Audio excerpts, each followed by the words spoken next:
Gafargaon rail স্টেশনের কাছে শালটিয়া এলাকা। রোববার রাতের আধারে সেখানে রেল লাইনের প্রায় 20 ফুট অংশ খুলে নেয় দুর্বৃত্তরা। সোমবার ভোরে লাইনচ্যুত হয় ঢাকাগামী অগ্নিবীণা ট্রেন। স্থানীয়রা জানায়, ময়মনসিংহ 10 আসনে বিএনপির মনোনয়ন পরিবর্তনের দাবিতে শনিবার থেকেই রেলপথ অবরোধ করে চলছিল বিক্ষোভ।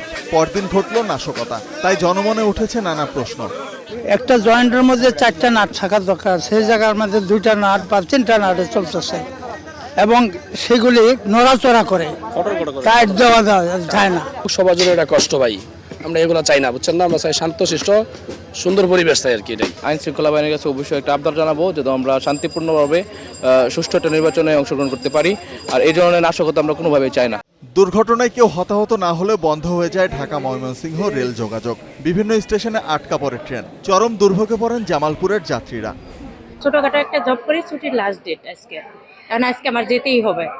এর জন্য আমি মনে করেন অনেকক্ষণ ধরে ওয়েট করতেছি। সমস্যা শীতের কারণে, বৈশাখ শীতের সমস্যা, অপেক্ষা করতেছি এক সমস্যা। সময়ের অপচয় হলো সবচেয়ে বড় কথা আর কি। আর আমরা তো কোনো নির্দেশনা ছাড়াই তো ট্রেন বন্ধ। দুর্ঘটনার কয়েক ঘন্টা পর বিকল্প পথে ঢাকায় যাত্রা করে যমুনা এক্সপ্রেস। সেই সাথে উদ্ধার কাজে নামে রেলওয়ে। ঘটনার অনুসন্ধানে গঠন করা হয়েছে 5 সদস্যের তদন্ত কমিটি।